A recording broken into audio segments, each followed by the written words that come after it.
शेती फार मोठ्या प्रमाणात बघतो, सोयाबीन पण आहे, ऊस पण आहे आणि पाऊस एवढा झालेला आहे की अजूनही शेतांमधलं पाणी हटलेलं नाही. कधी उघडला पाऊस तर आपण गुडघाभर पाणी शेतामध्ये आहे, परंतु पाणी तर समजा आत्ता साचलंय, परंतु ऊसाचे फुटवे वगैरे बघता तर ऊसाचे फुटवे झालेले नाही. आता ऊस किती महिन्याचा असेल हा?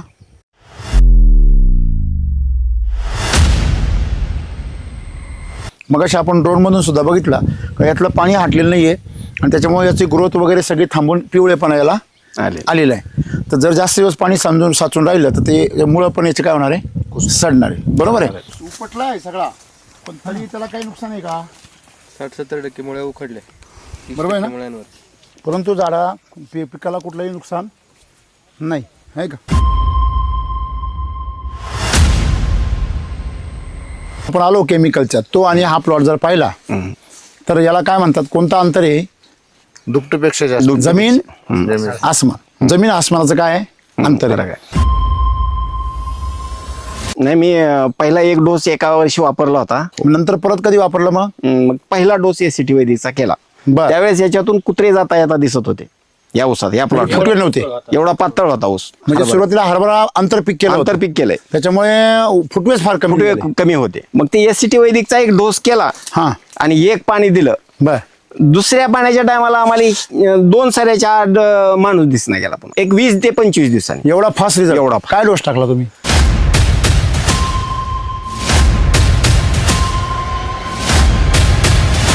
आणि ज्यावेळेस लोकांना पाणी नव्हतं, पावसाळाभर पाणी नव्हतं आणि उन्हाळाभर पाणी नव्हतं, त्यावेळेस मला मशीननं ऊस जाऊन एकरी 50 टनाचा आवरेज झालं होतं. एकच डोस वापरला होता म्हणजे मशीनला देऊन? हा, मशीनला देऊन. या मातीमध्ये जो पण सुपीकता आहे, सजीव आहे ती, तोपर्यंत ती पाण्याचं आणि तुमच्या हवेचं दोघांचं काय करते? संतुलन. त्याला काय म्हणतात आपण? मॉइश्चर म्हणतो आपण. वापसा. वापसा. वल्ली आहे आणि हाताला चिटकत नाही. बरोबर आहे. तसे या मातीमध्ये असा कोणता प्राण आहे का त्याच्यामुळे ही माती जिवंत राहते? माहिती का तुम्हाला? हवा.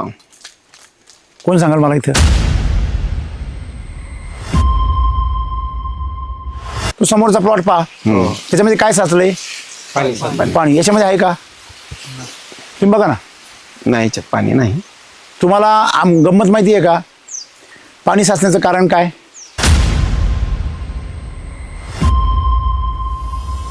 आता ही माती आहे, या मातीमध्ये खनिज आहे. खनिज म्हणजे काय? खत आहे. कोणतं खत? नैसर्गिक खत. बरं, तुम्ही जे DAP आणता का नाही, सुपर फॉस्फेट, ते काय करतात? रॉक फॉस्फेट नावाचा एक खडक असतो, त्याच्यावरती सल्फ्युरिक ऍसिड ओततात आणि त्याच्यापासून ते खत तयार होतं. रॉक फॉस्फेट म्हणजे खडकच एक. मग खडकावर प्रक्रिया करून तो खत आणतात. बरोबर आहे. म्हणजे अशाच प्रकारे हे जे सगळे खतं तयार होतात, हे जमिनीतून जे माती काढतात, खत काढतात, त्याच्यावर प्रक्रिया करून तयार करतात. म्हणजे ते खनिज आहे. मग हे मातीचे, मग ही सुद्धा खतच आहे. मग तुम्ही खतामध्ये बाहेरून आणून काय टाकू राहिले? खतच टाकू राहिले. म्हणजे तुम्ही काय करू राहिले? दुधामध्ये दुधाची पावडर टाकू राहिले. मग त्यांनी काय होणार? दुधाची चव आणखी बिघडणार का नाही बिघडणार? मातीमध्ये आपण परत दुसरी मातीच टाकतोय. कुठली? रासायनिक माती.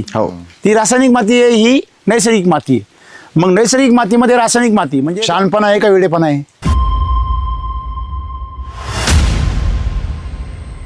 क्षार वाढले. तुम्हाला मगाशी म्हटलं मी, त्या पाण्यामध्ये असा रंग काय आहे? तो रासायनिक खतांमुळे हिरवट झाला ना. म्हणजे ते पाणी सुद्धा ही जमीन स्वीकारायला तयार नाही. आता सोयाबीन काढला आम्ही आणि हरभरा केला. हरभरा मरायला लागलाय. ह्याच्या अगोदर मरत नव्हता, आता मरायला. सांगा बरं का मरतोय? कोण सांगतं मला?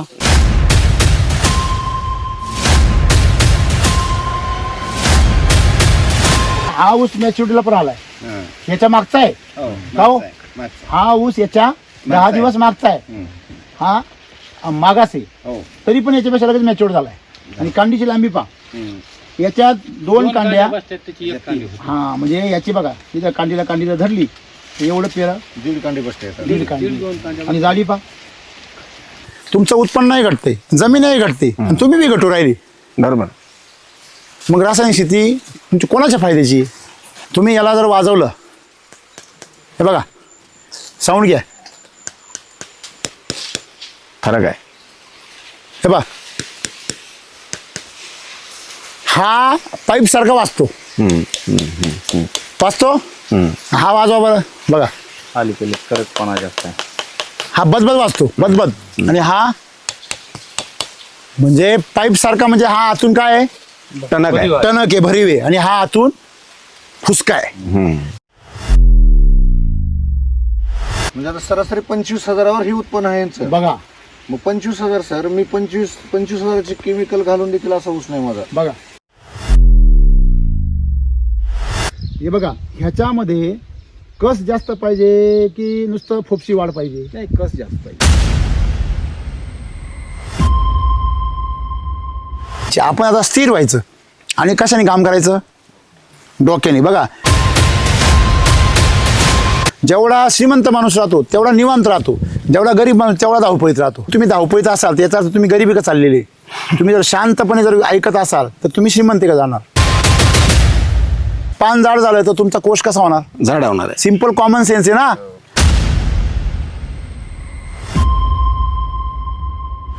अरे वा, हे पान असं होणार, हे पान ह्याच्यासारखं होणार. कधी तुम्ही टाका LSQ सर, हा लक्षामध्ये. जो ज्ञान न घेता पैशाच्या मागे लागतो तो रावण आहे. लक्षात. मी माझं वाक्य अंडरलाईन करून घ्या. तो कधीच उजरत नाही.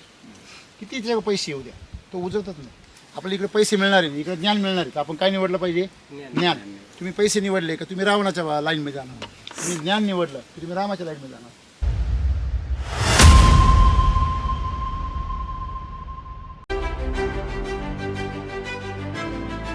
नमस्कार.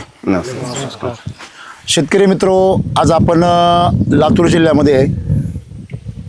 तर इथे आपण शेतकऱ्यांसोबत आहोत. हा तालुका लातूरच आहे आणि गाव आहे चिंचोली गाव आहे, बरोबर आहे ना. तर त्या गावामध्ये आपण ऊस शेती फार मोठ्या प्रमाणात बघतो. सोयाबीन पण आहे, ऊस पण आहे. आणि पाऊस एवढा झालेला आहे की अजूनही शेतांमधलं पाणी हटलेलं नाही. कधी उघडला पाऊस? 2 दिवसापूर्वी. अच्छा, बरं. जे पाणी आपण बघतोय आत्ता पण गुडघाभर पाणी आहे शेतामध्ये आहे. परंतु पाणी तर समजा आत्ता साचलंय, परंतु ऊसाचे फुटवे वगैरे बघता तर ऊसाचे फुटवे झालेले नाही. आता ऊस किती महिन्याचा असेल हा? हा तरी 10-11 महिन्याचा. 11 महिन्याचा. आणि पाऊस पडतोय 5 महिन्यापासून. तुमच्याकडे पाऊस कधी सुरू? दुष्काळीच भाग आहे ना तुमचा सगळा. अगोदर दुष्काळी. तुमच्याकडे पाऊस जास्त कधी झाला? ऑगस्ट पासून पुढे झाला. म्हणजे मे जून जुलै नाही झाला, 3 महिने. नंतर ऑगस्ट पासून पुढे झाला. मे मध्ये होता पाऊस, थोडासा होता. 2 महिने पाऊस जर धरला तर हे पाणी आत्ता आहे, पण पूर्वी तर पाणी नव्हतं साचेल ना. तेव्हा सुद्धा फुटवे याच्यामध्ये नव्हते. मग हा ऊस तुमच्या बरोबरच आहे, केमिकलवर आहे. म्हणजे आता सगळे ऊस केमिकलवरच आहे केमिकलवर. तर मग हा व्हरायटी कुठली आहे? 86 तुमची 86. ओके. हे आपले SCTVचे युजर शेतकरी आहेत. आणि इथं आपण त्यांच्या शेजारी प्लॉट आहे म्हणून ऑब्झर्वेशनसाठी बघितला. मग अशा आपण ड्रोनमधून सुद्धा बघितला का यातलं पाणी हटलेलं नाही आहे आणि त्याच्यामुळे याची ग्रोथ वगैरे सगळी थांबून पिवळेपणा याला आलेलं आहे. तर जर जास्त दिवस पाणी साचून राहिलं तर ते मुळं पण याचे काय होणार आहे? सडणार आहे, बरोबर आहे. आणि मग हा ऊस आणखीन खराब, उतारा वगैरे याचा पूर्ण नष्ट होईल. तर आपण आता आपला ऊस बघूया. चला. तुमच्याकडची जमीन अजून सुपीक आहे? सुपीक आहे सर. मी 8 एकर सोयाबीनला 4 पोते खत आणला होता. 6 पोते खत आणला होता. 1.5 पोतं माझ्याकडे शिल्लक आहे. हा, हे लोणी पा. नाही ही माती बघा कशी लोण्यासारखी आहे का? हा हा, तेव्हा बकरीची पाय गेली मध्ये. उपटला आहे सगळा. ढकललाय इकडे पडायला होता. नाही, पण तरी त्याला काही नुकसान आहे का? इकडे हे बघा, त्याच्यामुळे सगळ्या ते मुळ्यांमधून डोळे फुटले बा. दिसतंय का? 60-70% मुळे उखडले. बरोबर आहे ना? मुळ्यांवर मुळ्या बघा, 60-70% मुळ्या उखडून 70% मुळ्या उखडल्या. परंतु झाडा पिकाला कुठलंही नुकसान नाही, आहे का? हे बघ, हां, हे बघा ना, ही पांढरी मुळी येईन त्याला हे फुटवे, बरोबर आहे. हे इकडं ऊस पडत असल्यामुळे यांनी इकडं लुटून दिला, दुसऱ्या शेतामध्ये गेल्यामुळे. लुटून दिल्यानंतर हा पाऊस एवढा झालेला आहे की हा डायरेक्ट उपसला खालून. उपसल्यानंतर तो फक्त आता 70% मुगडा पडला आहे, 30% खाली आहे. तरी पण याला फुटवे येऊ राहिले बघा. आणि किती स्ट्रॉंग येते आहे ना, एकदम स्ट्रॉंग आहे. आणि ऊस एकदम एक नंबर आहे. थोडक्यात प्रतिकूल परिस्थिती देखील त्याचं आरोग्य टिकून आहे. शेतकरी मित्र नमस्कार. मित्र, आपण आज लातूर जिल्ह्यामध्ये आहोत. आपण महाराष्ट्रामध्ये कुठल्याही कानाकोपऱ्यामध्ये जाऊन जर पाहिला आणि तो जर एस वैदिकचा असेल तर तो जगापेक्षा वेगळाच असतो. बरोबर आहे. म्हणजे जर एखाद्या जिल्ह्यामध्ये जर रिझल्ट येत असेल तर तो अपवाद होऊ शकतो. पूर्ण महाराष्ट्रामध्ये माती वेगळी आहे, शेतकरी वेगळा आहे, त्याचं काम करण्याची पद्धती वेगळी आहे, पाणी वेगळं त्या आहे, ठिकाणचं पाणी वातावरण बदल आहे, पण सगळीकडे रिझल्ट मात्र एकसारखं सेम आहे. बरोबर आहे. ज्या प्लॉटमधून आपण आलो केमिकलच्या, तो आणि हा प्लॉट जर पाहिला तर याला काय म्हणतात, कोणता अंतर आहे? दुपटीपेक्षा जास्त जमीन आसमान. जमीन आसमानाचं काय आहे? अंतर आहे. कसं अंतर आहे जमीन आसमानाचं? जरा मला तुमच्याकडून ऐकायचं. तुमचं नाव सांगा पहिलं. मी जगन्नाथ गणपती लवटे. अच्छा, जगन्नाथ लवटे साहेब. लवटे. तुमची शेती किती आहे इथे सगळी? इथं माझी 16 एकर जमीन आहे सर. 16 एकर जमीन आहे. 16 एकर जमिनीमध्ये तुम्ही सध्या काय केलंय? ऊस आहे, सोयाबीन आहे, तुती आहे. तुती पण आहे. हो. तुती किती आहे? तुती 2.5 एकर आहे सर. 2.5 एकर आहे. बापरे, भरपूर आहे. आणि हे किती आहे? सोयाबीन. ऊस किती आहे? 4 एकर ऊस आहे. हा सगळा आपले एसिडी वैदिकवर आहे. हो, येस. आणि सोयाबीन किती आहे? सोयाबीन 8 एकर आहे. ओके. मग तुम्ही आता जो ऊस केलाय हा या वर्षी केलाय एसिडी वैदिकवर का पहिल्यापासून आहे? नाही, मी पहिला एक डोस एका वर्षी वापरला होता. कोणत्या वर्षी वापरला होता? 2023 2023 नाही, 21. 22 ला वापरला सर. बरोबर आहे. 22 ला. तुमच्याकडे जुने एकदा तुम्ही वापरलं हा, होतं, वापरलं. कृषी अमृत. हो. नंतर परत कधी वापरलं मग? मग ते झाल्यानंतर मला ऊसालाच फक्त करायचं होतं अगोदर. बर. मग ते ह्या प्लॉटला सुरुवातीपासून मी ते वापरलं. या वर्षी? हा, या वर्षी. कसं काय तुम्ही तेव्हा सोडून दिलं ना आता परत? नाही, सोडून नव्हतं दिलं सर. बरं, मग? पाण्याची कमतरता होती. एक वर्ष ऊसच लावला नाही. दुष्काळ होता. हा, दुष्काळ. बर. एक हा. वर्ष ऊसच लावला नाही. ज्यावेळेस ऊस लावला त्यावेळेस सुरुवातीला युरिया वगैरे ह्याला टाकलाय मी बर एकदा सुरुवातीला. बर. पण ते हरभरा केल्यानंतर सारं आमच्याकडे माजून जाते म्हणून ते आम्ही काहीच खत वापरलं नाही. बर. तर हरभरा काढून घेतलं आणि पहिला डोस एसीटी वैदिकचा केला. बर. त्यावेळेस याच्यातून कुत्रे जाता येता दिसत होते या ऊसात, या प्लॉट. फुटवे नव्हते? एवढा पातळ होता ऊस. म्हणजे फुटवे नव्हते फुटवे आणि कमी होते. तुटाळ पडले होते? नाही, तुटाळ नव्हती. बर. फुटवे कमी होते. हरभऱ्यामुळे ती दाटतंय रान. अच्छा. हा. म्हणजे हरभरा. सुरुवातीला हरभरा आंतरपीक केलं होतं. आंतरपीक केलंय. त्याच्यामुळे फुटवेच फार कमी फुटवे झाले. कमी होते. बर. हा, ऊस मोडायचा म्हणतो ते. हा. मोडायची परिस्थिती? मोडायची नाही, परिस्थिती मोडायची नव्हती, पण फुटवे कमी असल्यामुळं मन भरत नव्हतं, मन लागत नव्हतं. का बुवा हे ठेवावं का नाही? हा, मग ते माझ्या डोक्यात पहिल्यापासून एससीटी वैदिकचं होतं. हा. मग ते एससीटी वैदिकचा एक डोस केला हा. आणि एक पाणी दिलं. बर. दुसऱ्या पाण्याच्या टायमाला आम्हाला 2 सऱ्याच्या आड माणूस दिसना गेला पुन्हा. 2 सऱ्याच्या आडचा. डोस टाकल्यानंतर हा. किती दिवसांनी? एक 20 ते 25 दिवसांनी. एवढा फास्ट रिझल्ट? एवढा fast. काय डोस टाकला तुम्ही? मिरॅकल SSM वापरलं होतं. कृषी अमृत. किती समजून सांगा ना जरा. कृषी अमृत सुरुवातीला दोन एकर साठी दिलं त्यांना. बर. काय दिलं होतं? कृषी अमृत SSM थोडं RMP. काय काय वापरलं? किती संख्या सांगा ना. ऍक्च्युअली माहित नाही सर. एक आहे 40 पोते चिरंजीव. टाकला. चिरंजीव 2 एकरचा डोस. 2 एकरचा डोस आणला आणि 4 4 एकर एकर वापरला. बर बर असं झालं. बर. त्यावेळेस हरभरा काढायच्या पिरियडला याच्यामध्ये काहीच नव्हतं. हा. आम्ही असं शेवटचं पाणी होतं, पाणी पण कमी झालं. बर. नंतर मग असं म्हणजे फोन मोबाईलवर पाऊस सांगायला, आता 15 मेला पाऊस आहे असं सांगायला. मग अचानक ह्याच्यात म्हणलं सरी पण वडून घ्यायची होती. नंतर पुन्हा ट्रॅक्टर जात नाही असं बर बर म्हणलं. बर. जूनला पुन्हा ट्रॅक्टर जात नाही. मग लगेच सरी वाढायच्या, तर यांना विचारलं माने साहेबाला की बाबा ह्या पिरियडला खत टाकायला काय अडचण आहे बर. उन्हाळ्यात? बर. तर काय नाही म्हणले, फक्त माती ऍड करा, ऊन पडू दे. बरोबर बरोबर. खत असा हवेत उडून जात नाही, पण फक्त ऊन पडू दे. बरोबर, बरोबर. मग योगायोगानं असं झालं की ट्रॅक्टर लावलं, त्याच्या अगोदर माने साहेबाकडून जाऊन खत आणला. बर. काय काय आणलं? डोस आणला, SSM आणलं. SSM किती आणलं? SSM आता ऍक्च्युअली लक्षात नाही, पण 5 बॅग होत्या. बर. आणि 40 बॅग होत्या. नाही कृषी अमृत. हा. कृषी अमृत किती होत्या? 40 बॅग. 40. आणि SSMच्या 5 बॅगा होत्या. ओके. हे सगळं आणलं आणि 2 एकरसाठी आणलं. 2 एकरसाठी आणलं आणि 4 एकरला टाकलं. असं झालं. बर. तर असं झालं की आज खत टाकला पूर्ण, आम्ही 2-3 जणांनी बर, खत बर. टाकला. पाठीमागे ट्रॅक्टरनं लगेच मेहनत करून घेतली बर. आणि नंतर लगेच दुसऱ्या दिवशी पाऊस चालू झाला. बाळ भरणी केली का काय? नाही, डायरेक्ट मोठी बांधणी करून घेतली. डायरेक्ट मोठी करून घेतली. बर बर. बाळभरणी केली नाही. तुमच्याकडं Actually खत म्हणजे भरणी? हा. आंतरपीक असल्यामुळे बाळभरणी आमच्याकडे करता येत नाही. करतच नाही अच्छा, शेतकरी. डायरेक्ट मोठी भरणी. करताच येत नाही. म्हणजे पेरताना एकदा, लावताना एकदा आणि डायरेक्ट मोठी भरणी. लावताना पण काहीच करत नाहीत. नाही. हा, फक्त लावून देतात. फक्त पंजी किंवा नांगरणे, सरी वडणे आणि कांडी लागण करणे आणि युरिया टाकणे आणि युरिया टाकणे. नंतर DAP टाकणे. हा. बरोबर आहे ना? नंतर 10-26 टाकणे. बरोबर झालं काम. ओके. आता मला सांगा 2 गोष्टी आहे. पहिली गोष्ट म्हणजे तुमच्याकडे एक सवय आपोआप येते. हो. तुमच्या भागामध्ये सवय काय मराठवाड्यामध्ये का आपोआप येते? नाही, खत 2 गोण्या टाकल्या, युरिया टाकला, थोडा DAP टाकलं, 10-26 टाकलं, विषय संपला. बरोबर आहे. ही परिस्थिती विदर्भामध्ये किंवा पश्चिम महाराष्ट्रामध्ये जे ऊस करतात शेतकरी त्यांच्याकडे कधी होती? 30-40 वर्षापूर्वी. 30 वर्षापूर्वी त्यांच्याकडे पण असंच होतं. एक युरिया टाकली, 2 DAP टाकल्या का झालं काम, परत ऊसाचं पाहायचं नाही. आज त्यांची परिस्थिती काय? उतार घटला त्यांचा सर. कितीपर्यंत आले खाली ते? 40 पर्यंत आले. 30 आणि 40. बरोबर आहे. आता हे उतार कमी का झाला? त्याचं कारण जमिनीमध्ये कस होता. जमिनीमध्ये कस होता, एक पीक घेतल्यामुळं पाण्यामुळं कमी कमी होत गेला. आता तुमच्याकडं अजूनही जमिनीत कस आहे. कशावरून? पाणी साचेले तरी पण पिकं उभे आहे. आता त्या परिस्थितीमध्ये तुमच्या जमिनीचा कस जसा कमी होत जाईल तसं पाण्याचं आणि हवेचं बॅलन्स जमिनीमधला कमी होणार. लक्षात घ्या. मला सांगा, ही जमीन आहे, हिला सजीव माती म्हणतात. काय म्हणतात? हो. सजीव. ही जिवंत आहे. ही काय आहे? जिवंत आहे. जिवंत आहे.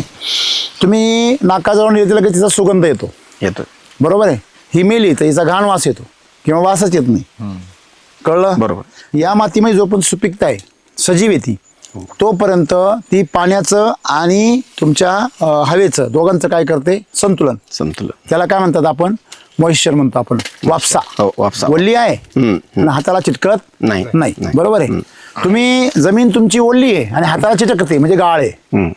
ओल्ली आहे पण हाताला चिटकत नाही, लाडू होतो पण लगेच काय होतो? भुगा होतो. म्हणजे याला वापसा म्हणतात. मग वापसा जेवढा राहील तेवढी पांढरी मुळी आणि जमीनमध्ये अन्नद्रव्याचं व्यवस्थापन चांगलं होतं. बरोबर आहे. तशी या मातीमध्ये असा कोणता प्राण आहे का त्याच्यामुळे ही माती जिवंत राहते? माहिती का तुम्हाला? हवा. कोण सांगाल मला इथं? सेंद्रिय कर्ब. वा वा वा, क्या बात आहे. तुम्ही व्हिडिओ पाहता वाटतं. हा बरोबर. म्हणजे बरं, चांगले. गुरुची विद्या गुरुला शिकवा. म्हणजे या जमिनीमध्ये काय आहे? सेंद्रिय कर्ब. ह्युमस. त्याला ह्युमस बी म्हणतात. ह्युमस, सेंद्रिय कर्ब, जमिनीचा कस, ऑर्गॅनिक कार्बन, असे अनेक नाव आहे त्याला. मग हा जो सेंद्रिय कर्ब आहे हा जमिनीमध्ये जे ऑर्गॅनिक मॅटर असतो म्हणजे सेंद्रिय पदार्थ असतो त्यातला हा घटक आहे. आणि याचं प्रमाण जर जमिनीमध्ये 1.5% पुढं असेल, कमीत कमी किती? 1.5% जर पुढं असेल तर त्या जमिनीमध्ये कायम वापसा राहतो. किती बी पाऊस पडू दे. म्हणजे ती जमीन सजीव राहते, जिवंत राहते, सुपीक पण राहते. बरोबर आहे की नाही? सुपीक म्हणजे सुंदर पीक, नापीक म्हणजे पीक लावलं का नाहीसं होतं, त्याला म्हणायचं नापीक.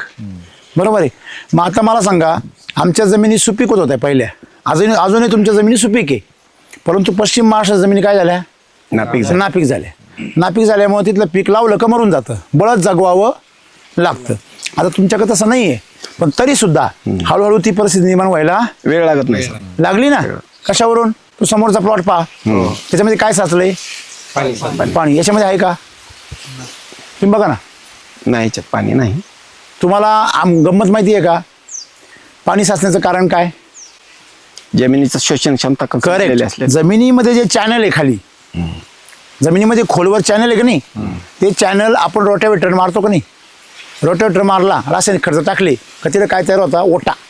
त्याला आपण स्लॅब म्हणतो. मग जमिनीच्या खाली अर्धा फुटावर पूर्ण काय तयार होतं? केमिकल शेतीमध्ये स्लॅब तयार होतो. आणि तो स्लॅब तयार झाल्यामुळे वरून पडलेला पाऊस जमिनीमध्ये जिरत नाही, तो स्लॅब त्याला अडवतो. तुम्ही म्हणता ना का बाबा याच्यावर नांगर ठोकरतो, असा टन टन टन टन चालतो. रोटावेटर सुद्धा खोल जात नाही, जमीन कडक होते. जमीन कडक होते. अशा जमिनीमध्ये पीक लवकर खाली पडतं. अजून एक, अशा जमिनीमध्ये पाणी लगेच साचतं, हवा खेळती नसते. बरोबर आहे ना. आणि जर पाऊस जर कमी पडला तर लगेच अशा जमिनी पीक सुकून जातं लगेच. म्हणजे त्या जमिनीमध्ये खोलवर त्या पिकाचा संबंध येतच नाही. कळलं सगळं तुम्हाला? म्हणजे जमीन उभी काय झाली पाहिजे? खुलली पाहिजे. आपण म्हणतो ना खुलली पाहिजे. तुमच्या जसं चेहऱ्यावर आनंद पाहिजे तसं जमीन सुद्धा आनंदी पाहिजे. मग ती कशी आनंदी ओळखायची? ती अशी, हा, तुम्ही तिच्यावर पाय दिला एकदम सॉफ्ट असते, तुम्ही उकरली लगेच हातामध्ये येते. बरोबर आहे ना. दाबली तर लाडू होतो, सोडली तर मोकळी होते. म्हणजे ती स्वतःवर वाईट परिणाम करून घेत नाही, ती म्हणायची सुपीक जमीन. बरोबर आहे. आता मला सांगा, तुम्ही ज्यावेळेस बेसल डोस टाकला त्यावेळेस तुम्ही म्हटले मला 2 म्हणजे किती दिवसामध्ये फरक पडला? 25 ते 30 दिवसामध्ये फरक पडला. हाच रिझल्ट पाहायला केमिकलच्या शेतकऱ्यांना, म्हणजे ज्या भागात जास्त केमिकलचा वापर आहे, ज्यांचा सेंद्रिय कर्ब 0.5% आहे, त्यांना हाच रिझल्ट पाहायला 2 बेसल डोस टाकायला लागले. आणि ज्यावेळेस लोकांना पाणी नव्हतं, पावसाळाभर पाणी नव्हतं आणि उन्हाळाभर पाणी हा. नव्हतं, त्यावेळेस मला मशीननं ऊस जाऊन एकरी 50 टनाचा आवरेज झाला होता. एकच डोस वापरला होता म्हणजे मशीननं देऊन. हा, मशीनला देऊन. बापरे. लोकांना किती निघाला होता? त्यावेळेस 50 नव्हते की, बऱ्याच लोकांना निघालं नव्हतं. 40-35 हा. आवरेज म्हणजे पाऊस न पडल्यामुळे 40-45 वाढले ऊस. होते लोक. 40च्या जवळपास होते लोक. बरोबर आहे. आता मला सांगा, या ऊसामध्ये पाणी साचत बी नाही आणि जरी पाऊस उघडून गेला तरी याला ताण बी बसत नाही. नाही. कशावरून? आपण जेव्हा रस्त्यावरून आलो तर यांनी जो ऊस लुटून दिलाय बघा, आता हाच ऊस लुटून दिलाय बघा, त्याच्या जवळजवळ 50% मुळे कुठे आल्या, 60% हवेत. म्हणजे 60% अन्नद्रव्य काय झालं त्याचं बंद. तरी पण त्याला काय आहे का? काहीच नाही. बरं, या कांड्या किती लांब लांब आहे, जाड किती आहे साहेब? झाड आहे. सगळा ऊस किती कांडे असेल मोजा बरं, ते किती फुटवे त्याला मोजता येईल का? 16-17 फुटवे आहेत आणि 20-22 कांड्यावर ऊस आहे. 25 कांड्यावर ऊस आहे. 1 2 3 4 5 6 7 8 9 10 11 12 आणि हे 12 आहे, बरोबर आहे ना? काही 2-3 मी मोडले, 13 14 15 आहे, बरोबर आहे ना? सरासरी 15च्या पुढेच आहे. म्हणजे 15-16 आता मला सांगा, 15-16 फुटवे असून सुद्धा याची लांबी अर्धा फूट आहे जवळजवळ. नाही, जास्त आहे साहेब. बाबा एवढा अर्धा फूट झाला, 6-7 इंच म्हणजे 8 ते 9 इंच. 9 इंच बघा तुम्ही मोजा तिथे, 8 ते 9 इंचाचं काय आहे 7-8 इंच कांडे आहे तुमचं, बरोबर आहे? म्हणजे 7 पासून ते 9 पर्यंत असे कांडे. आणि साईज कशी आहे कांड्याची? जाड आहे. जाड आहे. आता मला सांगा, 15 ऊस आहे आणि किती कांड्यावर येतो? तो 21-22 कांड्यावर. 21-22 21-22 कांडी एवढी लांब आहे. काय ॲव्हरेज पडेल याचं? आता पहिल्याच वेळेस आम्ही ॲव्हरेज काढतो एसीटी वैदिकवर, आता गेल्याशिवाय काय करणार आहे? तरी पण एक अंदाज येतो ना आपल्याला. तरी पण तरी आता याचं वजन केलं होतं काढलं सर. होतं हा, 75 टनाचं ॲव्हरेज काढलं होतं. बरोबर 75 आहे. म्हणजे 85 टनाचा. तेव्हा पाऊस वगैरे मापात होता, हा, बरोबर आहे? पाणी पुरलं होतं. आणि या वर्षी नाही, या वर्षी पाऊस अति आहे. अति पाऊस बी चांगला नसतो ना. म्हणजे वातावरण काय आहे यावर्षी? खराबच आहे. आज तुम्ही रस्त्याने पाहिले सोयाबीन वगैरे, आपण रस्त्याने पाहत आलो ना, सगळे काय झालेले, पाण्यात गेले आणि खराब झालेले. आता मला सांगा, म्हणजे अशा पद्धतीने तुमचा ऊस आहे ना, आजूबाजूला आपण सगळे प्लॉट बघितले तुमचे, सगळ्या प्लॉटची ग्रीनरी काय आहे? कमी आहे. उंची कमी आहे, थोडी उंची कमी आहे, ग्रीनरी कमी आहे, जाडी कमी आहे, आणि रोग आलाय त्याच्यावर विशेष म्हणजे. बरोबर आहे? लोकरी मावा आलाय ते 15. त्याच्यावरती हा. आता याच्यावर काही रोगाच्या लक्षण दिसतात का? रोग नाही. याच्यापेक्षा आमच्या भावाच्या ऊसाची ग्रेनरी थोडी चांगली हा. आहे, रासायनिक वर. हा. त्याने ठिबक मधून खतं सोडलेत, पण हा. उंची नाही एवढी. बरोबर आहे, उंची कमी. वॉटर सोल्युबल सोडले. हो हो मला सांगायचं काय आहे बघा, तुम्हाला सगळ्यांना शेती कळणं गरजेचं आहे. हो. आता तुम्ही जर, आता ही माती आहे, या मातीमध्ये खनिजे, खनिजे म्हणजे काय? खत आहे. खत आहे. कोणतं खत? नैसर्गिक खत. बरं, तुम्ही जे DAP आणता का नाही, सुपर फॉस्फेट, ते काय करतात? रॉक फॉस्फेट नावाचा एक खडक असतो, त्याच्यावरती सल्फ्युरिक ऍसिड ओततात आणि त्याच्यापासून ते खत तयार होतं. रॉक फॉस्फेट म्हणजे खडकच आहे एक. मग खडकावर प्रक्रिया करून तो खत आणतात, बरोबर आहे? म्हणजे अशाच प्रकारे हे जे सगळे खतं तयार होतात, हे जमिनीतून जे माती काढतात, खत काढतात, त्याच्यावर प्रक्रिया करून तयार करतात. म्हणजे ते खनिज आहे. मग ही मातीचे, मग ही सुद्धा खतच आहे. मग तुम्ही खतामध्ये बाहेरून आणून काय टाकू राहिले? खतच टाकू राहिले. म्हणजे तुम्ही काय करू राहिले? दुधामध्ये दुधाची पावडर टाकू राहिले. मग त्याने काय होणार? दुधाची चव आणखी बिघडणार का नाही बिघडणार? मातीमध्ये आपण परत दुसरी मातीच टाकतोय. कुठली? रासायनिक माती. ती रासायनिक माती आहे, ही नैसर्गिक माती आहे. मग नैसर्गिक मातीमध्ये रासायनिक माती म्हणजे शहाणपणा आहे का वेडेपणा आहे? जो आज सगळीकडे चाललेला आहे. मग तुम्हाला हे कळलं पाहिजे, आपल्या मातीला गरज काय आहे सर?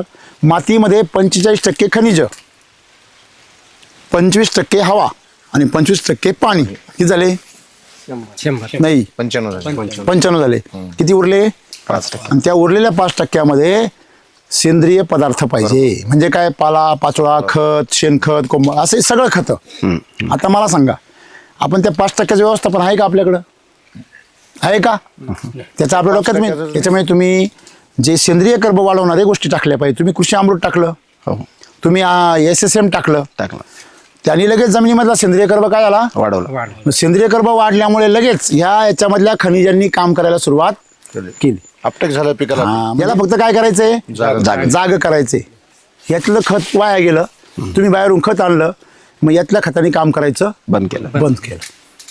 आणि मग जे वाढलेलं खत आहे ते काय झालं, एक्स्ट्रा झालं आणि मग त्याच्यामुळे क्षार वाढले. तुम्हाला मगाशी म्हटलं मी त्या पाण्यामध्ये असा रंग काय आहे, तो रासायनिक खतांमुळे आला, हिरवट हिरवट झाला ना. म्हणजे ते पाणी सुद्धा ही जमीन स्वीकारायला तयार नाही. आता सोयाबीन काढला आम्ही हा. आणि हरभरा केला, हरभरा मरायला लागलाय. ह्याच्या अगोदर मरत नव्हता, आता मरायला लागला. सांगा बरं का मरतोय, कोण सांगतं मला? ऍक्च्युली माहितच नाही त्याच्याबद्दल. जमिनीला ओके. बुरशी आहे. ओके, जमिनीला बुरशी येते. नाही नाही म्हणजे खालून बुरशी लागते. बघा ज्याला तुम्ही बुरशी म्हणता ना त्याला क्षार असं म्हणतात. आता तुम्हाला एक गंमत सांगतो, तेव्हा मी पाणी साचले ना ते पाणी आटल्यावरती पांढरा थर येईल पा. हो येते मला कसं काय माहिती? मी तर पहिल्यांदा आलो तुमच्याकडे.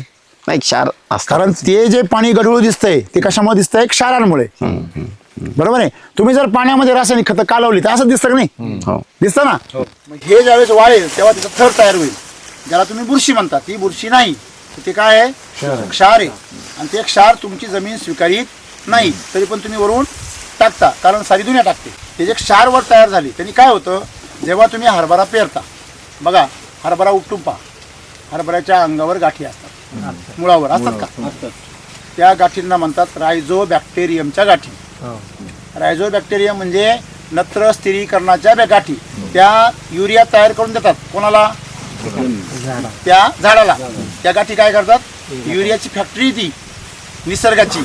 आता मला सांगा, तुम्ही ज्यावेळेस युरिया टाकता, ज्यावेळेस तुम्ही रासायनिक खत टाकता, त्यावेळेस त्या गाठी जळून जातात. हॅलो, मग त्या सोयाबीनवर पण असतात, त्या हरभऱ्यावर पण असतात, पण हरभऱ्यावर खूप असतात, भुईमुगावर पण असतात. ज्याला ज्याला 2 पाकळ्या होतात ना, द्विदल त्याला म्हणतात. बरोबर, द्विदल, बरोबर आहे. त्याला त्या सर्व लेग्युम्स जे आहेत, डाळी, त्याला काय होतं? गाठी येतात. त्याला बाहेरून नत्र टाकायचं निसर्गाने फॅक्टरी बरोबर दिलेली.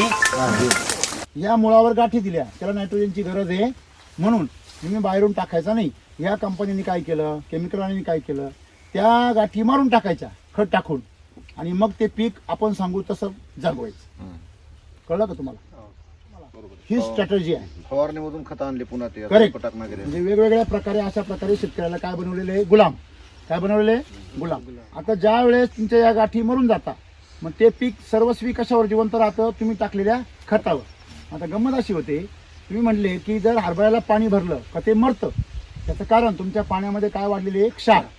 ते क्षार जेव्हा पाण्यात जातात, त्या क्षारामधलं खत म्हणजे त्या पाण्यामधलं खत त्या मुळांना काय करतं? जाळून टाकतं. आणि त्या गाठी एकदा मेल्या की त्याचं नायट्रोजनचा सप्लाय बंद होतो आणि झाड मरून जातो. म्हणजे पाण्यामुळं मरू राहिल्या का त्याच्यामधल्या क्षारांमुळं? ज्याला तुम्ही बुरशा म्हणून राहिले, बरोबर आहे. पांढरा दिसतं म्हणून त्याला बुरशा म्हणतात. ती जास्त आता शेणखत झालं ना आपल्याकडे, शेणखत आहे सारखं जास्त रासायनिक तरी मरतंय. तरी मरतं. आता मला सांगा, ह्या तरुण मुलाला शिकवलं काय? तुम्हाला काय शिकवलं? रासायनिक खत खराब राहते. मग आता तो म्हणतो शेणखताने बी मरायला लागले. आता शेणखताने काय वाटवळ केलंय? बा तिथं ऑर्गॅनिक आहे ना, त्यांनी का मारायला पाहिजे? प्रमाण जास्त पहिले त्याचं काय होईल? शेणखत जास्त झाल्यावर मला सांगा, तुम्ही पाणी किती पेले, काही त्रास होईल का? होईल का? नाही. काय त्रास व्हायला पाहिजे? शेणखताने का बरं त्रास व्हायला पाहिजे? शेणखताच्या उकिड्यावर झाड येतं, तुम्ही पाहिलं नाही का? मग त्याच्याजवळ जर झाड येत असेल तर शेणखताने काय होणार आहे? अख्ख्या उकड्यावर खत झाड येतं. खताने जास्त झाल्यावर कसं काय? उलट चांगलं व्हायला पाहिजे ना मातीला.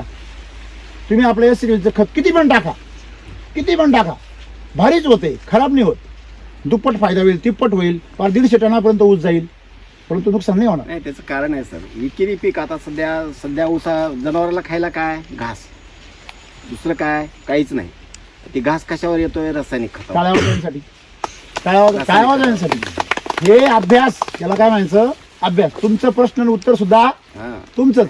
म्हणजे रासायनिक खत तुम्ही डायरेक्ट टाकलं काय आणि चाऱ्यातून गेलं काय, शेणामधून, दोन्हीमध्ये उत्तर. पुन्हा ते पेंडीतून चालायचं. हा, आणि आता पेंडीमधून हे साहेबांनी सांगितलं पहा, पेंडीमधून 1% युरिया टाकलेला आहे. तुम्हाला माहिती आहे का?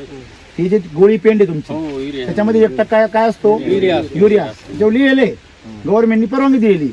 म्हणजे चाऱ्यातून युरिया, तुमच्या पेंडीतून युरिया, म्हणजे तुमच्या शेणातून सुद्धा काय ना युरिया. हा, म्हणजे शेणामुळे नुकसान नाही होते. जसं मगाशी पाण्याला बदनाम केलं तसं शेणाला बदनाम करू नका. शेणामधून जो युरिया येतो त्या युरियामुळे आमची पिकं जळतात. कळलं? म्हणजे आम्ही पाणी बंद करायचं, खत बंद करायचं, काय हे रासायनिक खतं बंद करायचे? रासायनिक खतं बंद करायचं हे मुद्दा आहे. कळलं? हरभरा न घेता 2-3 डोस जर ह्याचे झाले असते तर हे ऊसाचा माहोल ह्याच्यापेक्षा आणखी वेगळा असतात. नाही हरभरा जरी घेतला होता ना तरी याला जर अजून एक यांनी वापरलं नाही पूर्ण बघा आणि हरभऱ्यामुळे थोडं मर होते सांगतो तुम्हाला, नाही होणार ऊसामध्ये. नाही होणार ना. मी वापरलं होतं सर हा ऊसातच हा SSM वापरलं होतं बरोबर. आणि ऊसालाही काय ऊस बी मिळाला नाही आणि हरभऱ्याला काय नाही झालं. हरभऱ्याला काय झालं. ऐकलं पण तुम्ही ते SSM च वापरताय. तुम्ही अजून SSM ची ताकद नाही पाहिली. RNPS तुम्ही आणलं का? पहिल्या वेळेस आणलं होतं. पहिल्या वेळेस RNPS किती पाकिट टाकली याला? 3 पकडले. पहिल्याला टाकली. रिझल्ट किती दिवस भेटला? 25 दिवसात. ते जर डबल रिपीट केलं असतं तर तुम्ही म्हणले तसा ऊस असता. म्हणजे 2 डोस पुरे झाले ऊसाला. 2 डोस खूप झाले. म्हणजे ऊसाला तुम्ही 2 डोस जर चांगले केले किती खर्च केला याला? 90,000 रुपये. 2 एकरला ही 4 एकर 4 एकरला खर्च किती गेला? 90,000 रुपये. आमच्याकडे 1 एकरला 40-45 रुपये खर्च येतो. 50,000 रुपये बरोबर आहे. तुमच्याकडे किती एकर मध्ये येतो? तो 2 एकर येतो तेवढ्यात बरोबर आहे ना.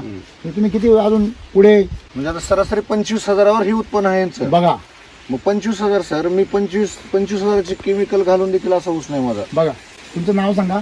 संगमपुरी ती रोप लागवड आहे आणखी. तरी लोप लागवड आहे. ठिबक आहे. बघा एवढी सिस्टीम केली. ड्रिंचिंग 2दा, पा फवारणी 2दा, बा कुठंच 1 टन नाही. म्हणजे तणनाशकाचा फवारा नाही शेतात. म्हणजे सर्व व्यवस्थापन केलंय, मेहनत केली, निंदन फक्त सगळं केलंय. आणि बैलाचे आवत आहेत. म्हणजे बैलाचं खूर आहेच, फक्त ट्रॅक्टरनं सरी वडले शेताला. म्हणजे एवढी काळजी घेताय. एवढी काळजी घेऊन असा ऊस नाही.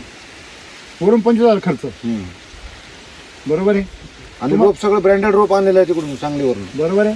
म्हणजे कळलं तुम्हाला रोप महत्वाचं नाही असतं, तुमची व्हरायटी महत्वाची नाही आहे.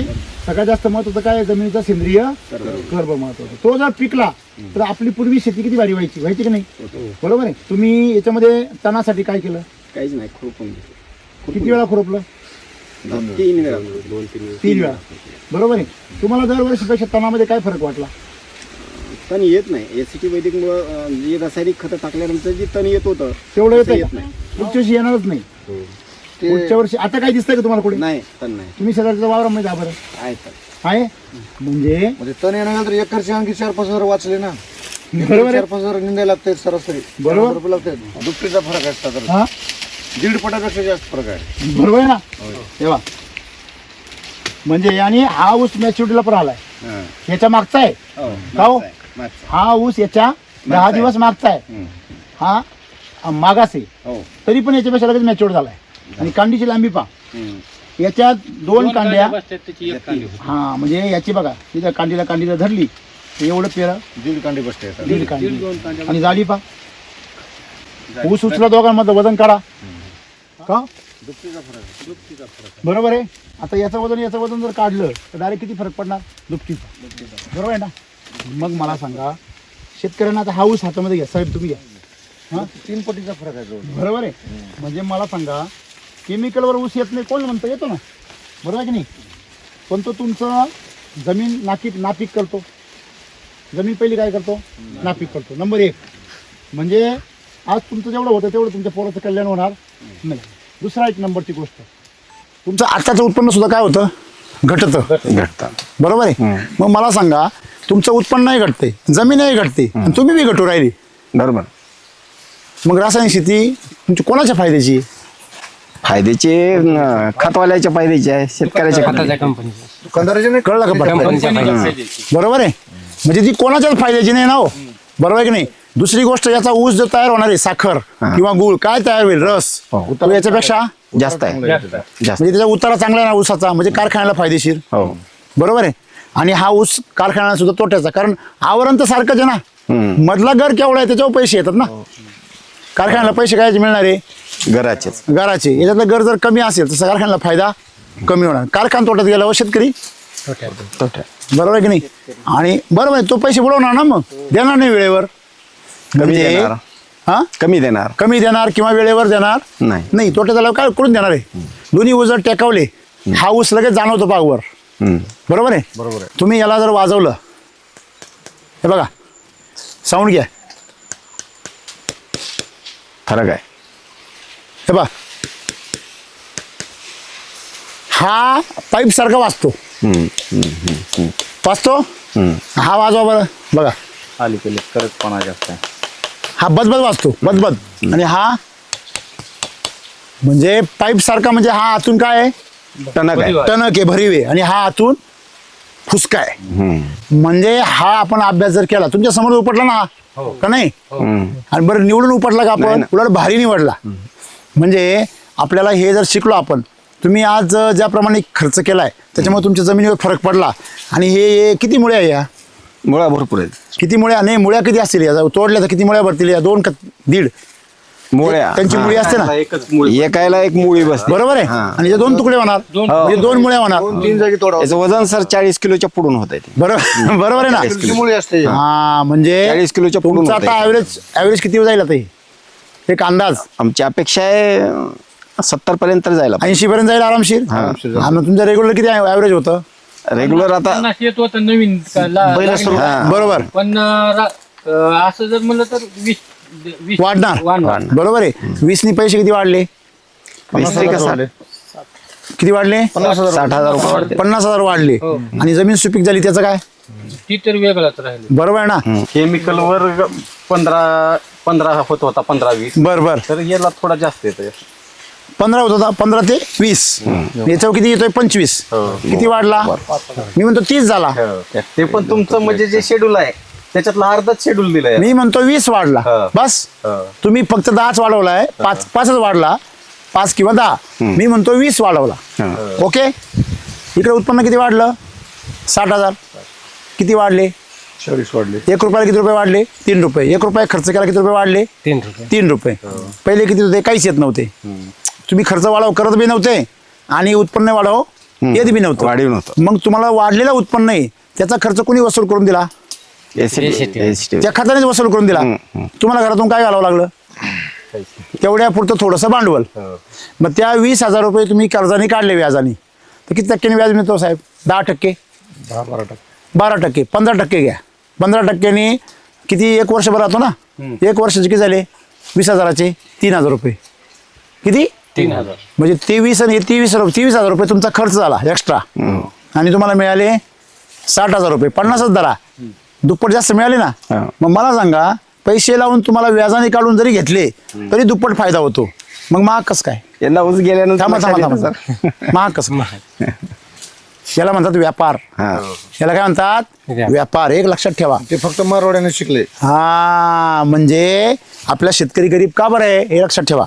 म्हणजे बघा, याच्यावरती हे माल आहे, याच्यावर जर पाय दिला तर ते आपण कसं आपल्या लवचिकपणा जास्त आहे. हा, सूळ म्हणजे नाही. त्याच्यामध्ये एवढं प्रेम आहे, एवढा सॉफ्टनेस आहे की असं वाटतंय आपण कुठेतरी फरशीवर उभं आहे, किंवा एखाद्या गाई वगैरे गाईच्या अंगाला आपला पाय लागला असं वाटतं. मला तुम्हाला सांगायचं काय आहे, विष फरक समजा आहे. 20 तुम्हाला 20 रुपयाने मिळतंय, अमृत तुम्हाला 2,000 रुपयाने मिळतंय, काय घ्या?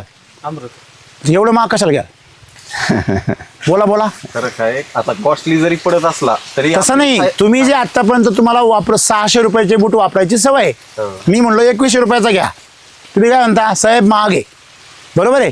पण 2100 रुपयाचा बूट तुम्ही 4 वर्ष वापरणार, आणि 600 रुपयाचा बूट तुम्ही 6 महिन्यात फेकून देणार. हॅलो, बरोबर आहे सर. बरोबर आहे. 3 वर्षात तुम्ही किती 6 वेळा बूट बदलणार. 600 रुपयाचा 6 वेळा बूट केवढाच झाला? 3600 रुपये. आणि हा केवढाचा आहे? 2100. मग सांगा काय महाग आहे? मग हेच कळत नाही म्हणून आपण मागे. गुंतवणूक ही गुंतवणूक आहे. कशावर करायला? हे खर्च नाही आहे.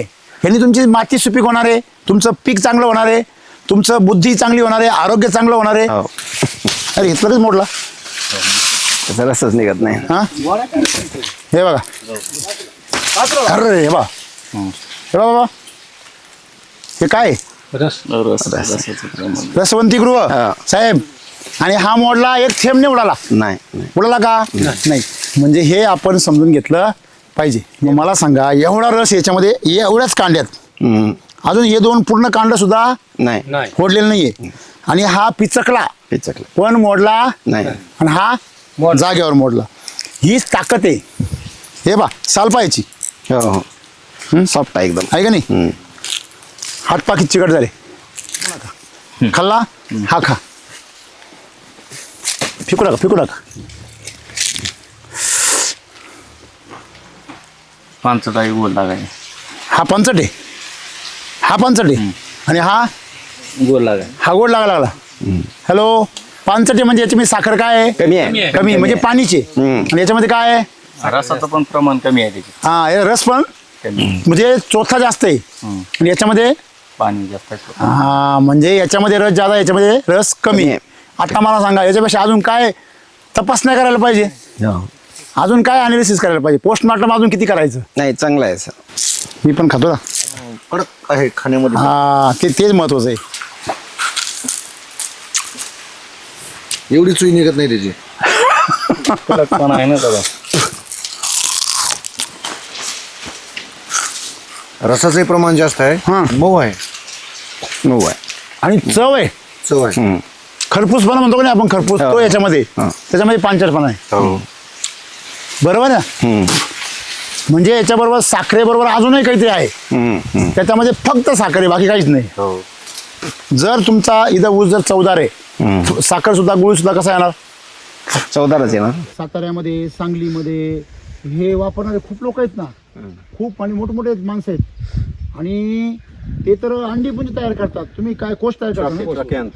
ते म्हणे सर एवढा नफा झाला मला, एवढा प्रॉफिट होतो. त्यांनी सांगितले आकडे, विसरलो मी जरा. 900 पर्यंत जातो. किती? एक ग्रेड 900. तुमचा किती जातो? 620. किती फरक पडला तुमचा? बरं, वरून माल वजनदार निघतो आपला. वजनदार माल निघाल्यावर भावही बी जास्त भेटतो आणि वजन बी जास्त, दोन्ही पण फायदा आहे ना. मग विचार करा, तुमचा पुंज मोठा निघतो, कोश मोठा, धागा लांब निघतो आणि वजनदार निघतो. तुम्हाला एक लक्षात ठेवलं पाहिजे, हे बघा ह्याच्यामध्ये कस जास्त पाहिजे की नुसतं फोपशी वाढ पाहिजे? नाही, कस जास्त पाहिजे. आता याच्यामध्ये कवकवीत वाढ जादा आहे. तुमच्या जमिनीमध्ये तुम्ही जेवढं डिकम्पोजर सोडलंय ना, ते काय करतं, जमिनीमधलं सगळं कार्बन स्वतः खाऊन घेतं. त्यातून उरला तर झाडाला देतं, जर खूप जास्त झाला तर झाडाला देतं. तुम्ही जर कुजवलेले पदार्थ दिले तर स्वतःच खाऊन टाकतं ते. तो तिचा एक मास्टर आहे, त्यानं ती व्हिडिओमध्ये वेस्ट डिकम्पोजर एकरी 6000 लिटर मला सोडा. मान्य आहे सगळं तुमचं. त्याच्याऐवजी तुम्ही ते हे टाका ना, LSQ भिजत, हे काढून टाका, धुवून काढा आणि LSQ टाका. तिकडे कोणतं LSQ म्हणजे lip charger, setting charger, quality charger. आपण आता स्थिर व्हायचं आणि कशाने काम करायचं? डोक्याने. बघा, जेवढा हुशार माणूस राहतो तेवढा शांतपणे काम करतो आणि प्रतिक्रिया सुद्धा कशी देतो? वेळाने देतो, शांतपणे. जेवढा उथळ माणूस राहतो तेवढी प्रतिक्रिया काय देतो? पटकन देतो. बरोबर आहे. जेवढा श्रीमंत माणूस राहतो तेवढा निवांत राहतो, जेवढा गरीब माणूस तेवढा धावपळीत राहतो. तुम्ही धावपळीत असाल तर याचा अर्थ तुम्ही गरिबी का चाललेली. तुम्ही जर शांतपणे जर ऐकत असाल तर तुम्ही श्रीमंत का जाणार. म्हणून मी तुम्हाला काय म्हटलो, वेळ देत जा शिकायला वेळ देत जा. मी तुम्हाला एवढंच सांगतो, ह्या पानामध्ये, हे पान स्वतःच सांगते पातळ आहे. मला सांगा, पान जाड झालं तर तुमचा कोश कसा होणार? झाड होणार आहे. सिंपल कॉमन सेन्स आहे ना. कडक हिरवा रंग. हा, तुम्ही याला जर हरितद्रव्याचं प्रमाण कमी आहे सर. कमी आहे, कसं बोलले, हरितद्रव्य जेवढं वाढल तेवढी काळोखी. आज तुमच्या ऊसाला काळोखी, याला काळोखी नाही. याला सर हे डायरेक्ट असं तेल लावल्यासारखं चमकतं. हो, चमकतं. याच्या अगोदर आपला पूर्ण डोस टाकला होता, तर याला अशी लसलशीतपणा जास्त होता आणि म्हणजे हिरवागार पान दिसत होतं. आताच तुम्ही त्याला आहे ना, अर्जंट RNPH आणि कृषी अमृत जर करायचं तर तुम्ही LSQ शिलाजीत करू शकता. ते लगेच त्यांनी फरक पडेल, लगेच 8 दिवसामध्ये चेंज, म्हणजे लिक्विड फरक पडते. लगेच. बरोबर ना? बघा, ऐका, मी मिरचीला वापरलो. हा, मग मला सांगा, तुम्ही जरा ह्याप्रमाणे जर केलं तर तुमचा आता जे कवळेपणा दिसतो ना, तुम्ही कधी वापरलो होतो याला? याच्या अगोदरच्या कटिंगला वाढ म्हणजे दीड महिन्यापूर्वी. तुम्हाला लेवल दिसते ती कशामुळे दिसते? खत नाही, यावेळेस खत कोणतंच टाकलं नाही. पण लेवल तेवढीच दिसते ना. झाडामध्ये DNA आहे ना तेवढा, पण त्याला खायला भेटलं नाही. मग खायला भेटलं असं तर हे पानं तुमच्या असे आज बघा, तुमचे पानं असे थोडे लूज पडलेले, असे टाईट होणार एकदम. हे पानं असं डायरेक्ट असं होणार, डायरेक्ट असं पान असं पडा होतं हे असं. हो, डायरेक्ट आपले पानं आहे ना, डायरेक्ट असे वडाच्या पानासारखे होतात. डायरेक्ट खाऊच्या जाडी वाढते सर. खाऊच्या पानासारखे. आळी अशी एकदम अशी मोठी झाड तयार होते अंगठ्यावानी. नाही, आळी मोठी झाली साहेब तरच कोश मोठा होईल ना. मोठं होईल आणि वजन वाढेल. नाही सर, त्यामुळं काय कोश तयार होतंय का, म्हणजे जास्त वापरल्यामुळे. साधी सिंपल गोष्ट आहे. मला एक सांगा, 1 मिनिट. आपले शासनाचे असं काही रिकमेंड केलेले खत त्याला वापरावे असं त्यांनी. एक सांगू का तुम्हाला, शासनाने रिकमेंड केलं सगळं वापरून लोकांचं वाटोळ झालं. वाटोळ झाले मान्य आहे, का नाही झालं? विषय नाही. आणि ते सांगणारे सगळे काही पुस्तके लोक असं म्हणणं आहे की ग्रासरी येते तुमच्याकडे हे बघा, लोक, मी म्हणतो 100 लोक 100 प्रकारे बोलतील. तुम्ही कोणाकोणाचं ऐकणार आहे? कमीत कमी जे पुरावे तुमच्याकडे आहेत, बरोबर आहे, कमीत कमी जे लोक, मी कमीत कमी या महाराष्ट्रामधल्या 10 लाख शेतकऱ्यांना ओळखतो. मग मी जे बोलतो ते 10 लाख शेतकऱ्यांच्या अनुभवातली सरासरी बोलतो. तुम्हाला जे बोलू राहिले ते 4-5 शेतकरी 10-20 शेतकऱ्यांना ओळखता. बरोबर आहे का? चूक आहे? मग त्यांचं ऐकायचं का तुमचं ऐकायचं? तुम्ही ठरवा ना. आता का हो सर तुमच्या गावच्या ग्रामसेवकाचं ऐकायचं का कलेक्टरचं ऐकायचं? कोणच ऐकणार तुम्ही? ग्रामसेवकाच ऐकलं कसं काय? कलेक्टरचं ऐकावं लागेल. ग्रामसेवक मोठा का कलेक्टर मोठा मग हे शिकायचं आहे तुम्हाला. तरी झालेले 10 लोक हा. त्या क्षेत्रात उतरलेत.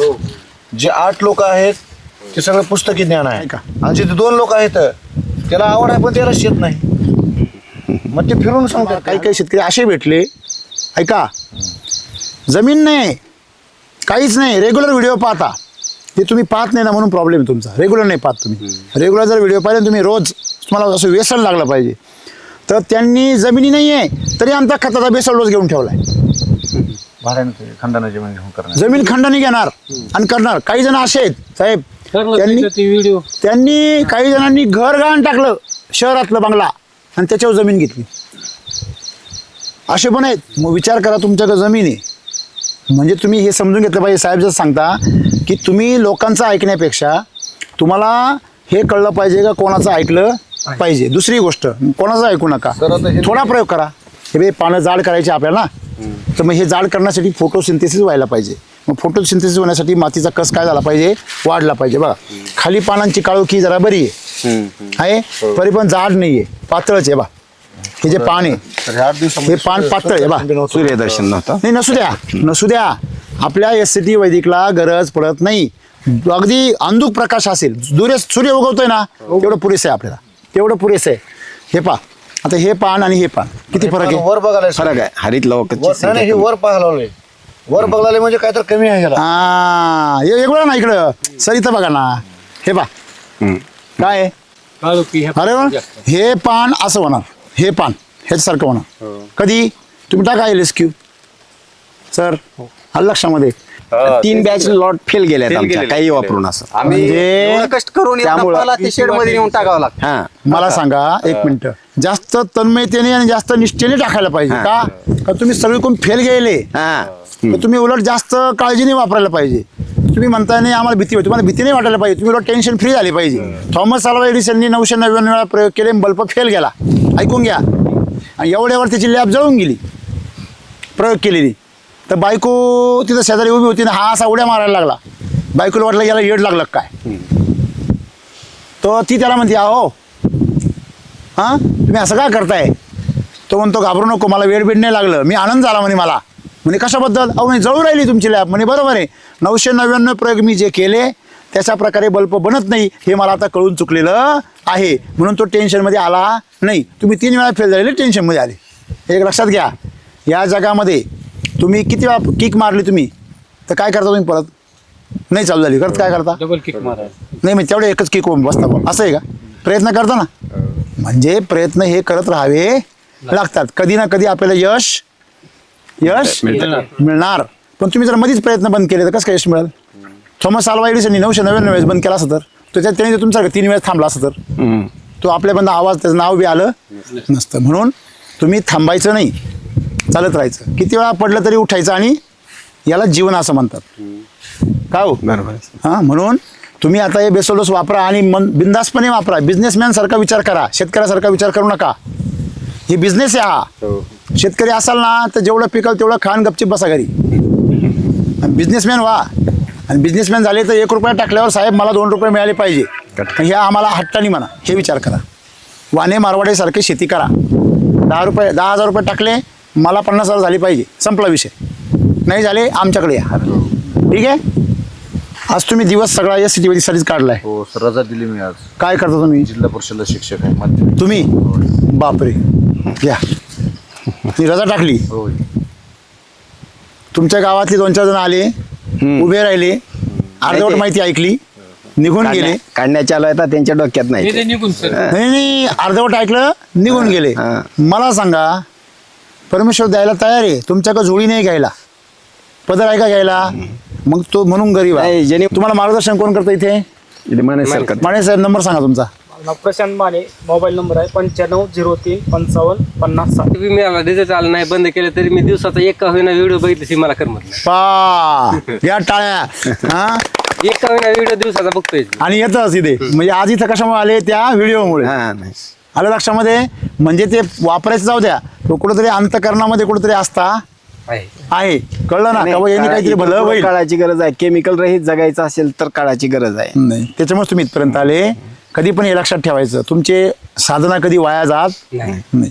देर आहे पण दुरुस्त आहे. योग्य ठिकाणी आले. हे कोणता खत काय काय आणलं तुम्ही हे? हे असलं आणलं आमची मंडळी म्हणाली वास नाही, हे ना चांगलं येतंय. बर मग त्यांनी तसं म्हणल्यावर नाही म्हणले ही दुसरा खत पेर माझ्यापाशी बर आणला नसला. बर बर बरं म्हणलं तर शेतातून येऊ तर मी 1 एकर शिपू पेरली. बर बर पेरलास का म्हणले, नाही तर ही वरून पोते आणून गाड्याकून द्यायला लावले त्यांनी. बर, बर. टाकलं नाही. बर तीच भाजी त्यांनी खाल्ली. हा हा भाजी खाल्ली म्हणजे एवढी चविष्ट भाजी आहे. दर बर. रविवारी यायचे, दर रविवारी भाजी घेऊन जायचे शिकून. ती बीएससी अग्रीवाली हा, कोणची तुमची? हो बर बंधुराजच आहेत. बर बर मग मग ती रोज भाजी आणायची. तर लातूरला राहत होते. बर. मग मला यायले की म्हणायचे मग सगळे भाजी घेऊन ये. बर मग भाजी रोज भाजी खायची. म्हणले ह्याला ती कोणता खत वापरला बर बर तेच तू नको म्हणला होती म्हणून. ती वापरला म्हणून. मग मग मग मग म्हणला ती काय आहे नेमकं? त्यांनी रेग्युलर वापरलं. तुम्ही वापरल्यानंतर त्याची मेथी त्यांनी खाल्ली. शेपूची भाजी. मग त्यांनी विचारलं, मग पुढे काय आलं? त्यांना ती ही दाखवलं मी. मग? RMPH RMPH नाही कृषी आपलं अमृत. ते शक्ती सम्राट बर, मिराकल बर. वापरलं हा, होतं. मग म्हणले ह्याच्यात घटक काय आहेत ती बघायले. बर बर आता बीएस अग्री केलेले ह्याच्यावर तर घटक काही दिसेनात. बरोबर आहे. त्यांनी म्हणले ह्याच्यावर काय घटक. वैदिक आहे म्हणा होते. मी म्हणलं वैदिक आहे. हा तरी सुद्धा त्यांची मानसिकता म्हणली ही तू फसलास. हा भाजी म्हणजे ही पिरून फसलास. आणि मी 30,000 रुपये घातले होते 1 एकर मध्ये. माझी 1.5 लाखाची भाजी झाली. मी हर्षल मुद्रे, लातूर, नांदेड, धाराशिव या तिन्ही विभागाचं काम बघतो. माझा मोबाईल नंबर आहे 8669200226. हे हे हे रेषा दिसते. हे गांडूळ फिरले सगळे. हे गांडूळ फिरले सगळे हे रस्त्याने असे. त्याच्या मुलांचा कलर बघा. कुरडीच्या दांड्या इतकल्यामुळे आहेत. आता मेहनत करताना लक्षात येतं. याला जर तुम्ही ज्यावेळेस हे टाकाल ना आता बेसल डोस, मग बघा कसं होत. हे बघायचं खाली बघा. हा. तर शेतात असं काय आहे खाली? काय आहे? काय आहे खाली? गांडूळ आहेत. म्हणजे ह्याच्यावर पूर्ण काय फिरले काय गांडूळ फिरलेले. बरोबर आहे ना? हे पहा ना हे मित्र जेव्हापासून आलो ना इकडे टूरला, प्रत्येक विजिटला माझ्या बरोबर गावात तेव्हा हे काय करता माहिती का तुम्हाला? माहिती आहे त्याला काय म्हणता तुम्ही? नक्टे. तुम्ही नट्टे म्हणता. हे सगळे सकिंग पेस्ट आहे ना, तुमचे सगळे थ्रिप्स, मावा, तुडतुडे, पांढरी माशी या सगळ्यांचे अंडे खातात. हे का? हे किती शेतकऱ्यांना माहिती आहे? नाही माहिती. आणि जिथे जातो ना मी तिथं 100% गर्दी करतो. विचारा यांना दोघांना. तुमच्या बागा किती बा आहे का? आणि गाडी आमच्याकडे पाऊस येते म्हणतात आणि खरंच असते ते. हे बघा ना आपला किती जवळ येतं बा. हा? फिरायला पाऊस येते हा, म्हणजे निसर्ग सुद्धा आपल्याबरोबर बोलतो. एवढ्या खोलवर जाऊन शेती केली पाहिजे. नुसते पैसे नोटा ही शेती नको. पैशाच्या मागे लागल्यानंतर पैसाच येत नाही. हे लक्षात ठेवा. जो ज्ञान न घेता पैशाच्या मागे लागतो तो रावण आहे. लक्षात ठेवा. मी माझं वाक्य अंडरलाईन करून ठेव. तो कधीच उजरत नाही. किती त्याच्या पैसे येऊ द्या तो उजरतच नाही. एवढा कितीने कोटी कमवू द्या, 2 कोटीचा खड्डा तयार होतो. पण तोच जर ज्ञानाच्या मागे लागला तेव्हा तुमच्या मागे लक्ष्मी हा निसर्गाचा नियम. तेव्हा तुम्ही ज्ञानाला महत्त्व दिलं पाहिजे. कुणी काहीतरी शिकवतंय त्याला महत्त्व द्यायचं. आपल्या इकडे पैसे मिळणार आहे, इकडे ज्ञान मिळणार आहे. तर आपण काय निवडलं पाहिजे? ज्ञान. तुम्ही पैसे निवडले का तुम्ही रावणाच्या लाईनमध्ये जाणार. तुम्ही ज्ञान निवडलं की तुम्ही रामाच्या लाईनमध्ये जाणार.